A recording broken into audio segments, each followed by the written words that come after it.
If you believe in what you're doing, put your money behind it. You know, they say don't let your mouth sign a check that your ass can't cash. It's a pretty good phrase to live by. I would imagine if you're going to hitch your wagon to an ideology, that's probably the best one. Because the minute you start stunting out in public, if you can't back up the shit you say, people are going to realize you're full of it right away. Because real recognizes real, and for the most part, even people half paying attention after more than one occasion of seeing bullshit in front of them, they're going to know bullshit when they see it, at least coming from you. So if you believe in it, why don't you put your money behind it? Not just your name, because your name ain't worth fuck all. Ain't nobody know you. Not just your hard work, because the hard work you're going to put into it anyways. If you're not working hard when nobody's watching, you ain't going to succeed regardless. Because you better be working just as hard when nobody's watching, rather than just stunting and posturing when people are paying attention. And then when everybody goes to not paying attention again, you just back to playing your fucking PlayStation or whatever. That ain't going to work either. What I mean is your actual money, actual currency. If you believe in your idea so much, put your money behind it. There's a reason advertising exists. Find a way to promote your business. It costs a lot of money to make money. It costs a lot of money to get yourself in front of the audience, to have the opportunity to potentially impress 1, 2, 5, 10, whoever it is, amount of that audience, and turn them into 1-time, 2-time, 5-time, lifetime customers. But if you're not willing to spend money, if you'll spend $400 on a new vehicle to drive your ass around instead of getting a bus pass, but you won't spend $400 a month to promote a business that you believe will be the business that takes over the financial load in your life, then I don't think you believe in it at all. I'm just going to keep it all the way 100 with you. I've spent, just with Big Beaver Comics, me and Anthony have spent on advertising to get to where we are in about 5 months. I'd say, I don't know, menial amounts of money. $1,000, somewhere in that neighborhood. And I mean, you're going to look at my account and go like, why? I see other people with casual accounts that just post right. Yeah, you're right. But when you're playing catch up, it costs money. And when you're trying to stay up with people who are doing 100,000 plus in revenue every year and have money allocated to advertising and already have inroads to connections that you don't have, the only thing that you're going to be able to do to differentiate yourself from the masses, because again, we're all selling the same books, is by getting yourself in front of a bigger audience. Now, a lot of this goes back to the things we've talked about before. If you can't do anything with that bigger audience, then, I mean, it's all really irrelevant. You should probably just think of a 9-to-5 as the way to go and hobby your way through whatever.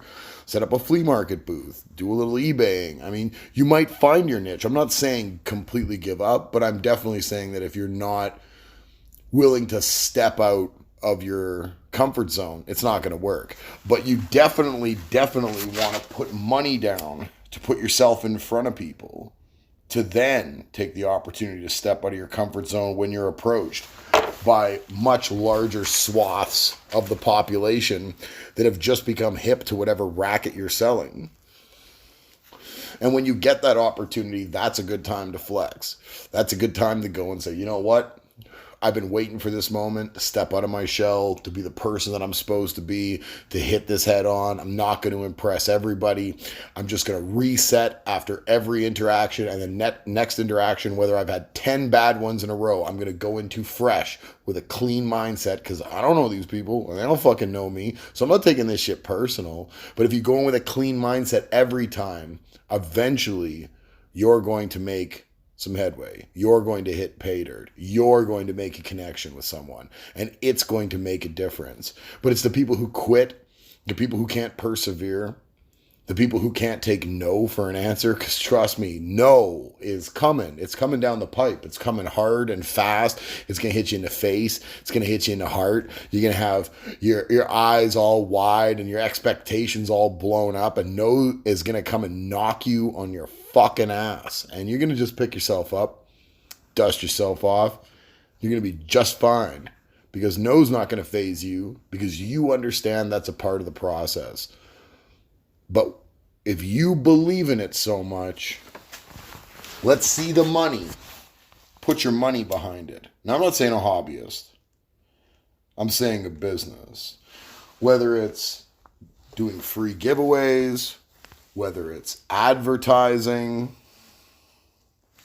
whatever it happens to be, you can't expect that you doing business and taking in 100% of that revenue and putting none of that back into growing your foundation is going to be viable at all.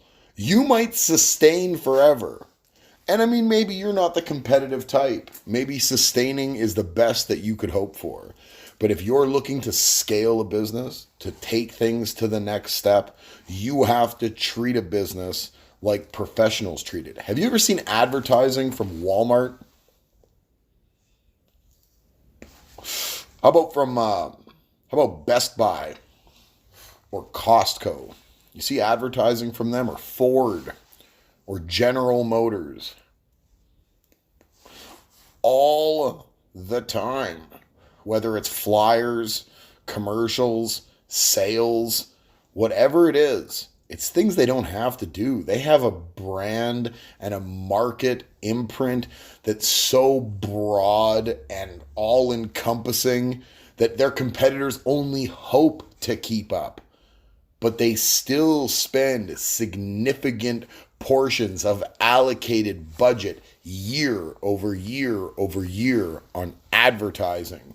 Do you think that they're the outlier? Because they're the companies that have been in business 20, 30, 50, 100 years and are worth billions. So they're not the outlier. It's just you think for some reason that you can do it some other way, some new, inventive way. You've invented the new mousetrap, when in reality, you're just too cheap, or you don't believe in what you're doing enough. And either one of those things are not going to get you to where you're looking to go. What you're looking to do is, if you're cheap, get over it. Look at everything you put into your business, including your time, the sweat equity, the nights with no sleep, the stress, the mistakes, all of it. You look at that as an investment. That's what's going to make your business the most streamlined and functional and prosperous in the future, because you don't plan on giving up today or tomorrow. But if you don't want to put your money into it because you don't believe in it, I'm sorry to break it to you. You're going to lose at this game. It might be better off just mailing it in now. But I'd hate to think that that's what you're made of. I'd like to think like me. You got perseverance, and you're going to see this shit through. But we're going to find out at the finish line. Let's see what you got.